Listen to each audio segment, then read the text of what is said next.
ബീഹാറിൽ നിതീഷ് കുമാറിന്റെ നേതൃത്വത്തിൽ NDA സർക്കാർ സത്യപ്രതിജ്ഞ ചെയ്ത അധികാരമേറ്റു.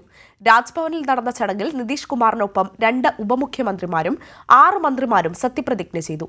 BJPയുടെയും NDA ഘടകകക്ഷികളുടെയും പിന്തുണയോടെ 128 പേരുടെ അംഗബലത്തിലാണ് നിതീഷ് കുമാർ ബീഹാറിൽ 9ാം തവണ മുഖ്യമന്ത്രിയാകുന്നത്. ദിവസങ്ങൾ നീണ്ട നാടകീയ നീക്കങ്ങൾക്കൊടുവിൽ നിതീഷ് കുമാറും JDUവും വീണ്ടും NDAയുടെ ഭാഗമായി. രാജ്ഭവനിൽ നടന്ന ലളിതമായ ചടങ്ങിൽ നിതീഷ് കുമാർ മുഖ്യമന്ത്രിയായി സത്യപ്രതിജ്ഞ ചെയ്തു. BJP നേതാക്കളായ സാമ്രാട്ട് ചൗധരി, വിജയ് സിൻഹയുമാണ് ഉപമുഖ്യമന്ത്രിമാർ. ഇവരോടൊപ്പം 6 മന്ത്രിമാർ കൂടി സത്യപ്രതിജ്ഞ ചെയ്തു.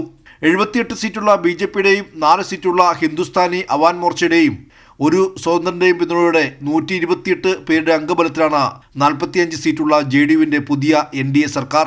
കഴിഞ്ഞ മന്ത്രിസഭയിൽ ലാലു പ്രസാദ് യാദവിന്റെ RJDക്ക് നൽകിയിരുന്ന വകുപ്പുകൾ BJPക്ക് നൽകാനാണ് ധാരണ. സ്പീക്കർ സ്ഥാനവും BJPക്കായിരിക്കും.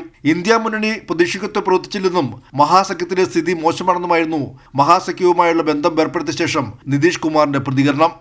അതേസമയം JDUവിനെ ഏറ്റെടുത്തതിൽ BJPയോട് നന്ദിയുണ്ടെന്ന് RJD നേതാവും ഉപമുഖ്യമന്ത്രിയുമായിരുന്ന തേജസ്വി യാദവ് പ്രതികരിച്ചു. കളി ഇനിയും ബാക്കിയുണ്ട്. ലോക്സഭാ തെരഞ്ഞെടുപ്പോടെ JDU ബീഹാറിൽ അവസാനിക്കുമെന്ന് തേജസ്വി യാദവ് പറഞ്ഞു. നിതീഷിനെ മാലിന്യത്തോട് ഉപമിച്ചായിരുന്നു ലാലു പ്രസാദ് യാദവിന്റെ മകൾ രോഹിണി ആചാര്യയുടെ പ്രതികരണം. നിതീഷ് കുമാർ വഞ്ചനയിൽ വിദഗ്ധനാണെന്ന് കോൺഗ്രസ് നേതാവ് ജയറാം രമേശും പ്രതികരിച്ചു. ലോക്സഭാ തെരഞ്ഞെടുപ്പിൽ നിതീഷ് കുമാറിന്റെ അവസരവാദ രാഷ്ട്രീയവും വഞ്ചനയും തുറന്നുകെട്ടി ജനങ്ങളിലേക്ക് ഇറങ്ങിച്ചെല്ലാനാണ് മഹാസഖ്യത്തിന്റെ തീരുമാനം.